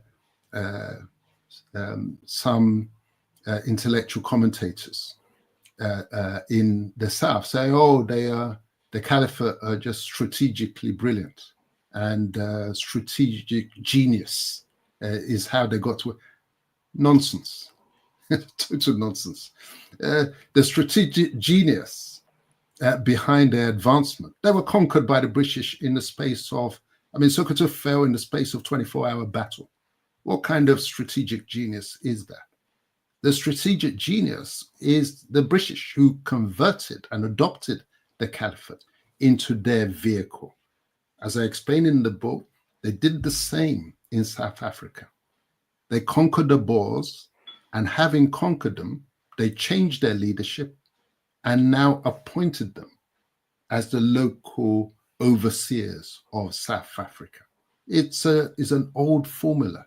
You conquer those who aspire to lead, and then you put your own people there, but you keep the shell. So the reason why I can be relaxed as far as the Islamists and those in northern Nigeria, etc., is because I know it is not their doing. It's not their genius. Wasn't even their agenda. It was Joseph Chamberlain who dragged them into the Nigeria space, and then handed the keys to them.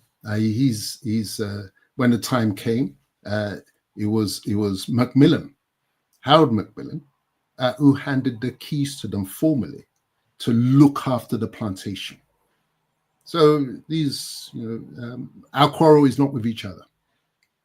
Now, put on your hat as a lawyer and tell me this, what you think about this.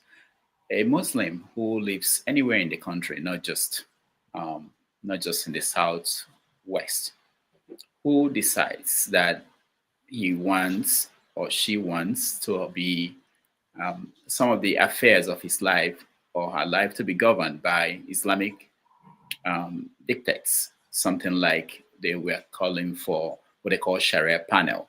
So if they want to have a divorce or something to do with inheritance, that they want that to be under the Sharia guidance. What's wrong with that? My response is this: as a lawyer, is a bit like a computer. It will have an operating system. I'm not aware of any computer that has a dual operating system at the same time, simultaneously. And so therefore, if one operating system doesn't work for you, you change it. Yeah, you change it. Now, applying that to your analogy, if that Muslim says that the values by which I wish to live my life are such that Sharia law should govern my every existence and my interaction with fellow citizens, what he should do is move to the Sharia territory. In the Orange Union, there will be some segments that will, and they'll be free to have the Sharia law system. But it's like that Muslim deciding to live in London or America, and he says, I need Sharia law to govern my life. Common sense says, hey, mate, you got a choice. Off you go. Go and live in a system that suits what you want. Don't try and change this place for the rest of us to live according to your value system. So you see, the beauty of the Orange Union is this: it allows live and let live. It's not a winner takes all system. We can respect what each of us want. We can all be winners, rather than there's only one way of life. I hate oneness. One way of life, one faith, one system, one winner. No, we're cleverer than that.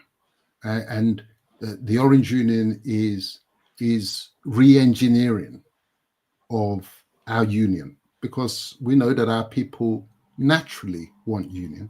We don't naturally hate each other. We weren't hating each other like that before the colonial Confucianists came with their stuff, whether politically or in terms of faith, whether Christian or Islamic. It was live and let live, good neighborliness. Orange Union gives us that. Everybody can be what they want to be in their own space.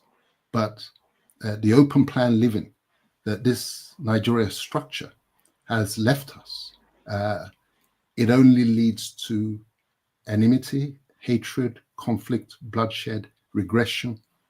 And that cannot be the lot of Africans going forward 140 years after the Berlin Conference. It must end. All right. We're going to invite our people to come in. While they are coming in, I want you to, how is the book doing in out there? How is it doing? And yeah, what is... It's been well received. I mean, our people, what I find, they do want to know, they do want to understand. And the early feedback, I don't know if, I think you might be able to open one of those reviews there for your people to see. The reviews, people are excited about it. You know, that's why I say that, you know, our time has come. And it's unusual. The book is unusual for a book to have a soundtrack. And the soundtrack for this book, that's just because I used to be a DJ, you see. That was my... Oh yeah, people don't know that. My first enterprise was as a DJ. I used to run a sound system. And back in the day when I was young, and you know, some of the lyrics, when you listen to them, they are so powerful and uplifting. And the one that we adopted for the book is the McFadden and Whitehead. You remember that one? Yes, yes. Rudolph, you're betraying your age at this point. No. I don't hide. I know that. I played it. It's just that I don't have the right to play it on this show. I will have well, I know you don't, but I've got the lyrics, and it's ain't no stopping us now. And you remember the line, there's been so many things that's held us down, but now it looks like things are finally coming around. I know we've got a long, long way to go. And where we'll end up, I don't know. I don't know. But we won't let nothing hold us back. We're putting ourselves together. We're polishing up our act. If you felt we've been held down before, I know you refuse to be held down anymore. Don't you let nothing stand in your way. I want you all to listen. Listen to every word I say. Every word I say. And then the other stanza that I love from it is this bit. And it's for all the negative people. And we know in Nigeria, we've got those negative people, don't we? Yeah. And this bit is talking to them. It says, I know you know someone that has a negative vow. And if you're trying to make it, they only push you aside. They really don't have nowhere to go. Ask them where they're going. They don't know. But we won't let nothing hold us back. We're going to put ourselves together. We're going to polish up our act.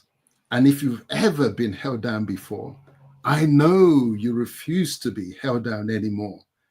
Don't you let nothing stand in your way. I want you all to listen. Listen to every word I say. Every word I say. Ain't no stopping us now. And we say, we've got the book. We got the book. Ain't no stopping us now. So yeah, that's the soundtrack. The book that has a soundtrack is a very unusual book. That's wonderful, wonderful. So I read the reviews from Amazon. There were other people who were saying that we've come of age, that they made reference to the Christian idea of when you are born, you are baptized, and when you get to a certain age, you go through what they call confirmation, which is where you now come out on your own and say, I'm ready to say I want to be a Christian on my own. So they use that as a way to say that Africa has got to the age where we have to come out on our own and say, this is what we want to do, so that we don't say it's our parents that put us into this Christianity. It's our parents that did this. So they use that as a metaphor to say, we've got to the point where we don't have to say that, oh, it's the white people, it's the Europeans that did this to us, that we can chart our own path. What do you say to that? I agree, precisely because we've now got the book. Ain't no stopping us now. All the stuff that they've been hiding is all exposed in the book, and now assisted, as I said, all along through this discussion, by the revelations by the Trump administration in terms of USAID. So we now know how the game is played. But again, we must be careful about the word we. The few of us in this conversation are not the we. Some of us now know, and now armed with that knowledge, yes, we've now come of age. We've now, when I was born into a Christian family, my mother's the head of a church, and I followed as a child, went to church every Sunday. I sat at the back, listening to the vicar, listening to the sermon, listening to the readings, but I was listening carefully and critically.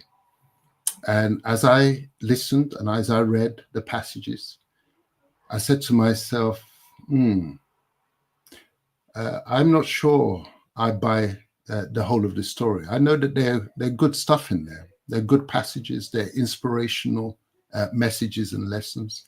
But there's no way I'm swallowing the whole of this. This story doesn't add up. And so I got to the point, having been introduced to the faith, where I now had to beat my own path, decide what I was rejecting and what I was accepting.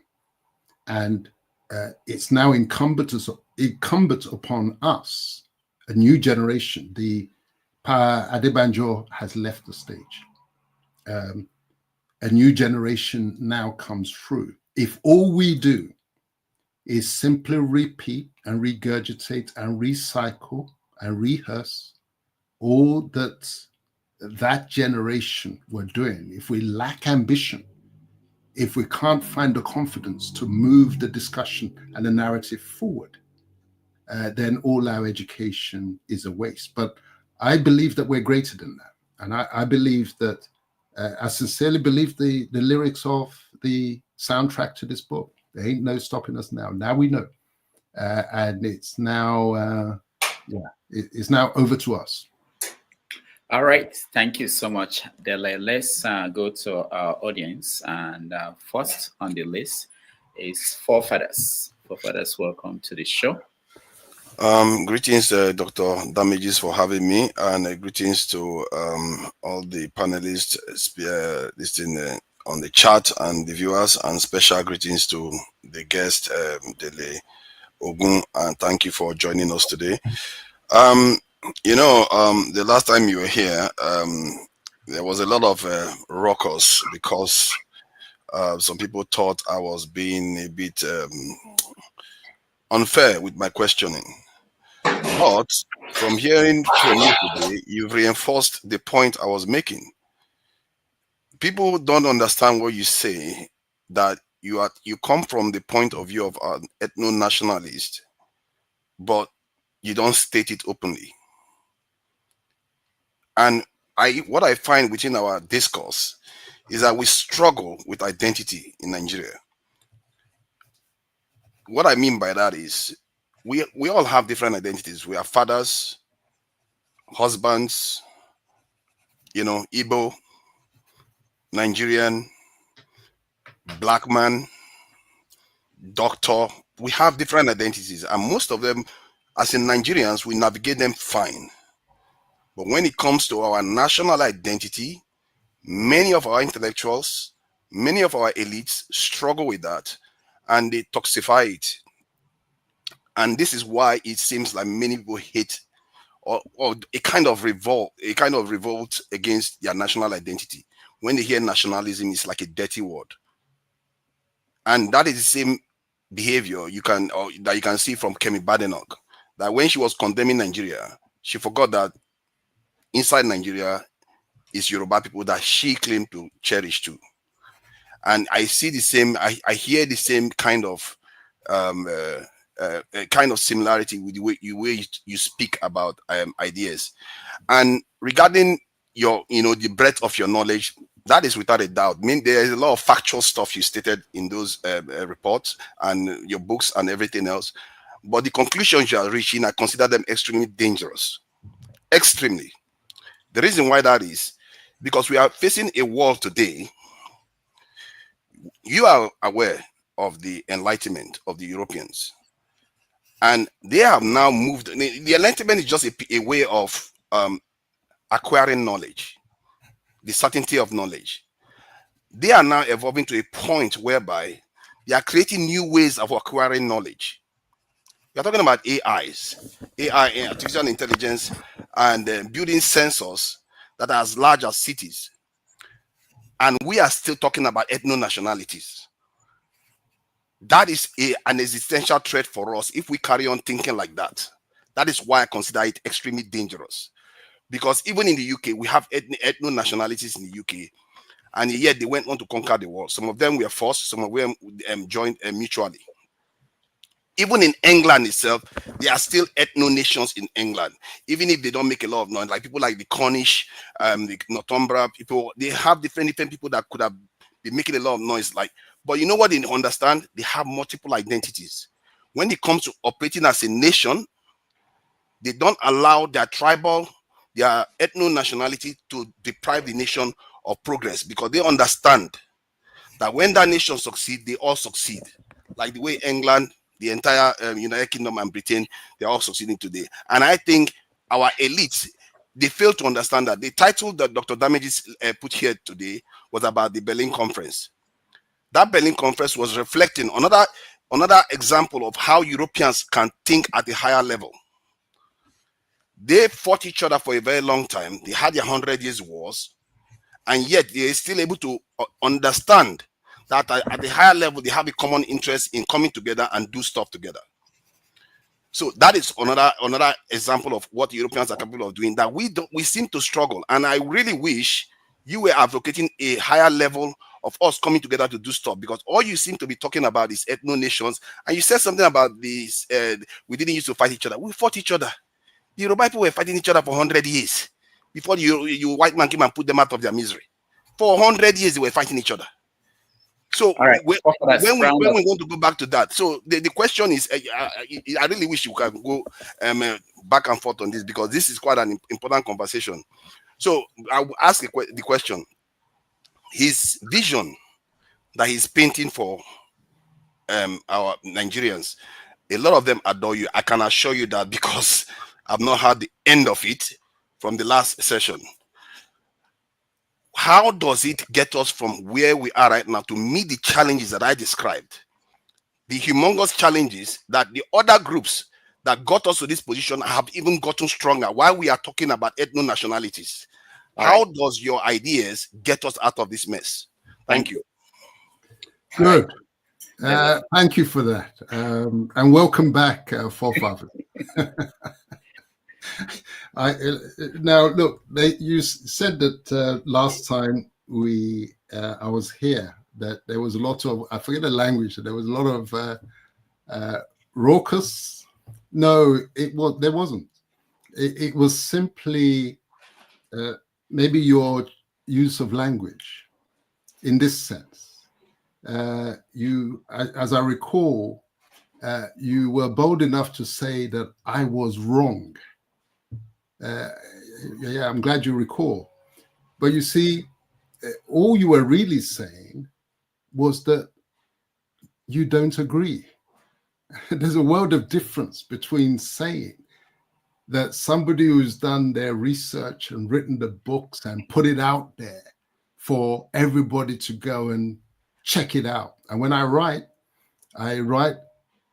almost as if I'm arguing a case, because I'm a trial lawyer. And we trial lawyers, you need evidence, you need authority for whatever you are saying. And so I adopt that style when I write these works of history. And I back everything that I say with evidence.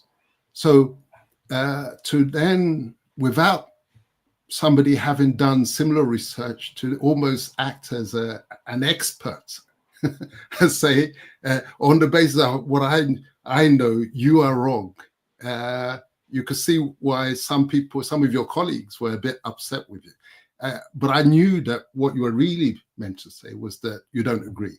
And it's clear that you still don't agree. So let's take what you said bit by bit. First of all, to suggest that Dele Ogun and Kemi Badenoch, same kind of thing, I don't think you're listening to me. Because Kemi Badenoch and I could not be more different, in the sense that she was born in England and raised in Nigeria, primary school, secondary school, and then chose to wear England's armband as leader of the Her Majesty's or His Majesty's opposition, playing for England. I was born in Nigeria, and my primary school was in England, and my secondary school was in England, and my university was in England, and my first professional calling was in England. But I choose to play for Nigeria. So I don't know where you get the basis for saying I'm like Badenoch.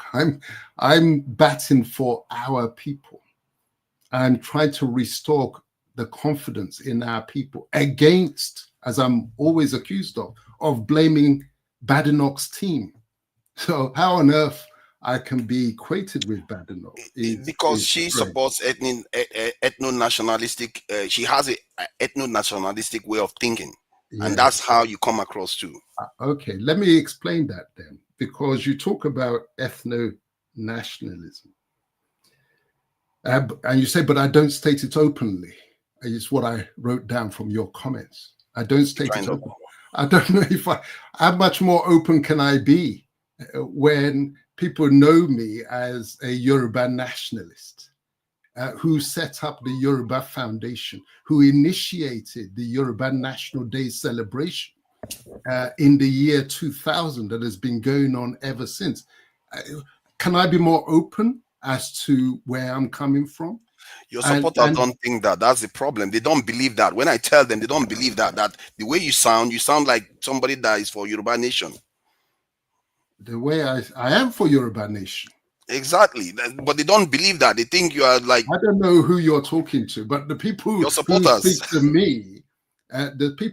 to me, and follow me, they know this guy makes no apology about it at all.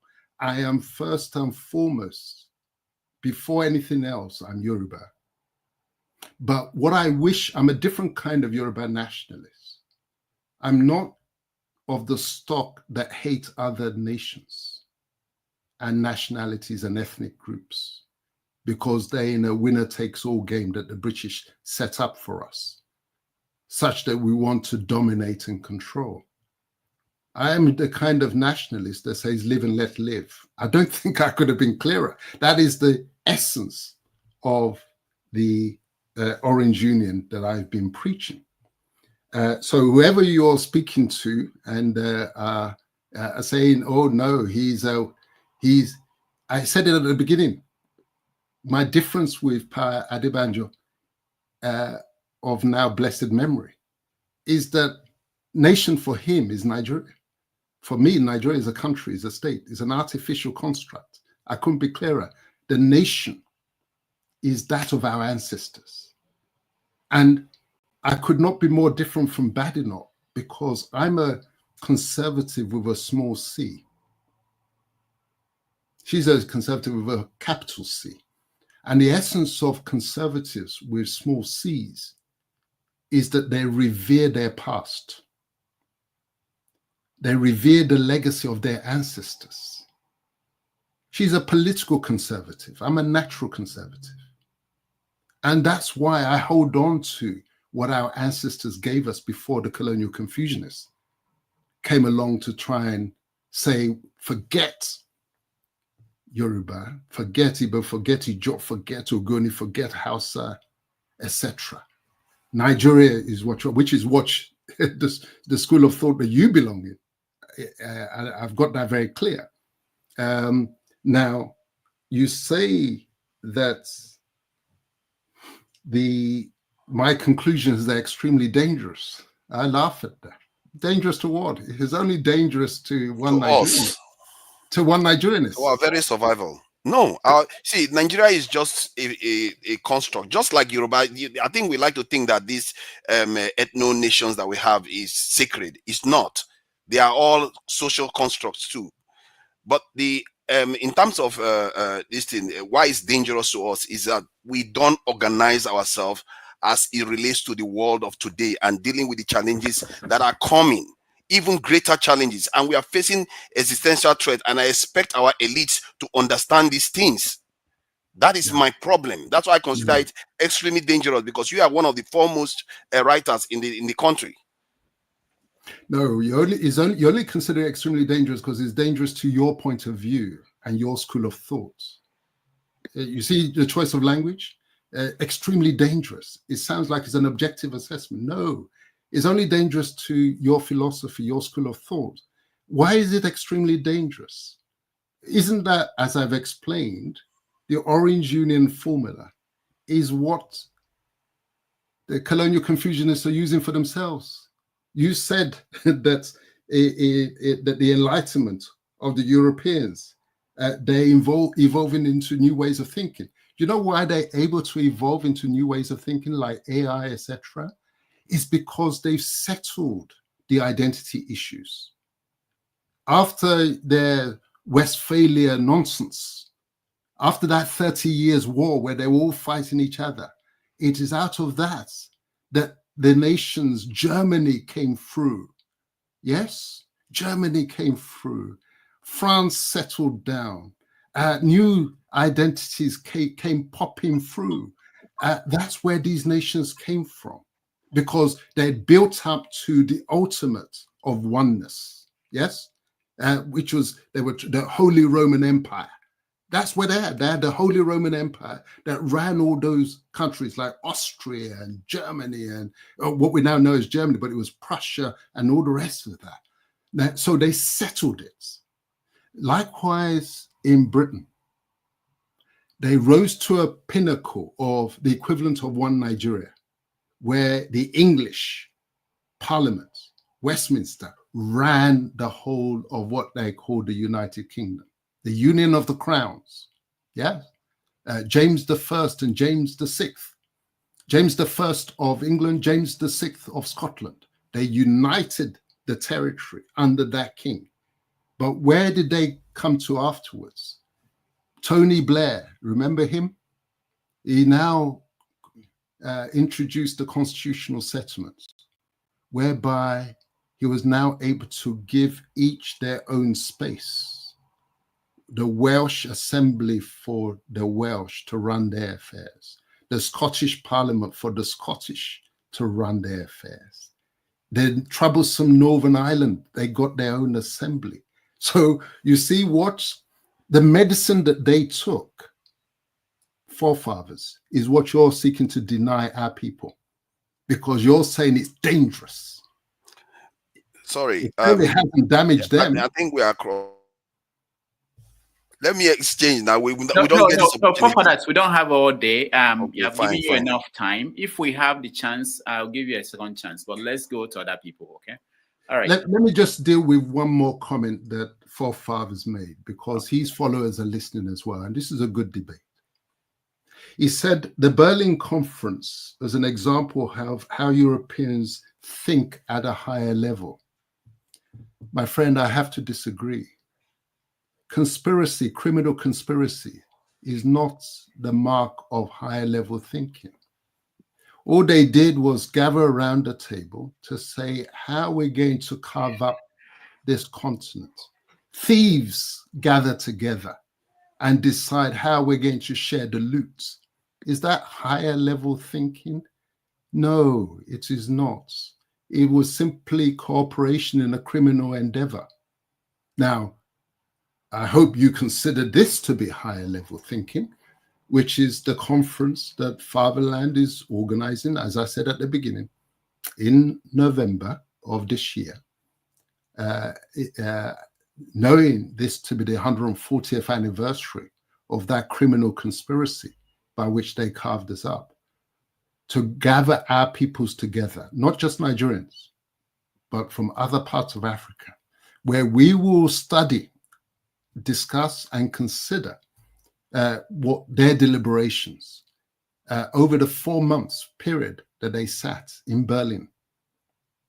And they shaved our heads while we were sleeping, in a manner of speaking, with a view to undoing the damage that they've done. Now, I hope you applaud that as higher level thinking. For them, it favored them. Look at what they did to us because of it. They conquered us for it.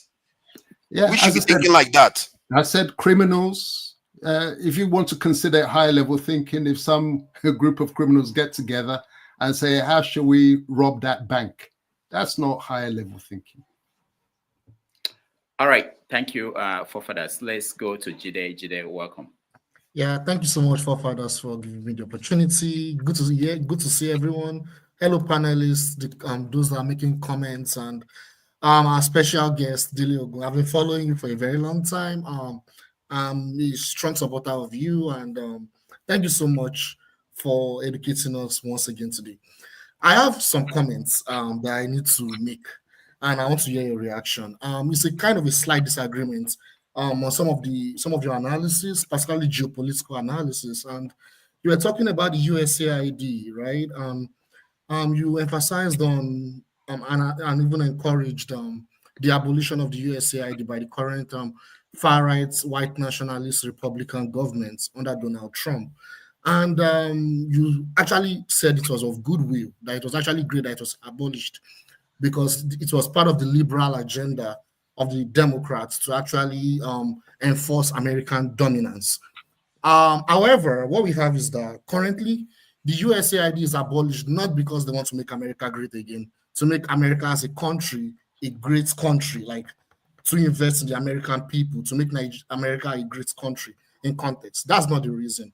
The reason why USAID is abolished is for three major reasons. The two are political. The third is to change the strategy of imperial ambition. So the first one, why is USAID abolished? If you look at the chain of events that happened for the past 10 years, I'll say 5 years, before Donald Trump came into power, we've seen a seismic shift, and I think you will agree with that, in the geopolitical arena, where USAID and other non-governmental organizations have been trying to cause regime change operations in so many parts of the world. And it's no longer as effective as it used to be. Examples of such countries are Georgia, Iran. We even had cases in Venezuela recently, in Bolivia. Those, even Elon Musk even was advocating for a regime change operation in Bolivia. So these organizations, they are, would I say, becoming redundant? That's the first reason. The second reason is political. You see, a lot of these NGOs, they are connected to a lot of mainstream media, like CNN, Fox News, MSNBC, and Donald Trump, as an individual, as a politician, as a political astute politician, is aware of how a lot of this mainstream media are using a lot of these NGOs to propagate liberal narratives, liberal analysis, and they are also making narratives that would destroy his political ambitions. And scrapping those NGOs would benefit him in that regard. The third reason is geopolitical. And what am I emphasizing on geopolitical? Now they have to change the strategy, because America as a country, which is a global empire, its empire is now declining. A lot of people are now aware of some of the geopolitical gimmicks by the US. So now they're not changing their strategy, and they're now coming wholesome and changing their strategy and causing more effective regime change operations in such a way that it will now be more successful and effective. So I think those are the three major reasons. Having said those reasons, my question now comes. Here is my question. So my question now is, don't you think it's now going to be much easier to fight the imperial? Because, like, we both agree, and I agree significantly what you said earlier, that Nigeria is a colonial construct. Nigeria is a product of Western imperialism. The reason why Nigeria is the way it is, and so many African countries, is due to the imperial domination of the Western world. So now, don't you think that now that there's a change in strategy and the Republicans are coming in full force, like, this is what we want to do, when they're not hiding it anymore, don't you think now it is now much easier to fight the oppressors? Thank you so much. Yes, thank you, Dele, for those comments and the question. Now, as I say, first, I hear what you say about their motives for getting rid of USAID. You say it's becoming redundant, and NGOs using mainstream media, and Trump wants to neutralize that. I forget the third explanation that you gave, but what I say is this. I said at the beginning, don't focus on the messenger, either the individual or the political party or the ideology that is coming from. From our perspective, we only focus on what is coming out, the message, the learning, the insights. He can have whatever agenda he wants, whatever motive he wants, as far as his own personal career is concerned, as far as his agenda for America is concerned. All we are interested in is what is he exposing? And what he has exposed is part of the reason why I have always said the problem is not our people. The problem is the structure as constructed by those who built Nigeria and who know how they are influencing events on the ground in a way that we cannot see. I mean, the highlight of what they exposed, what Trump has exposed on the USAID actually funding the BBC. Can you imagine that? BBC. Why? Because they know the BBC has wider reach than any American mainstream media platform.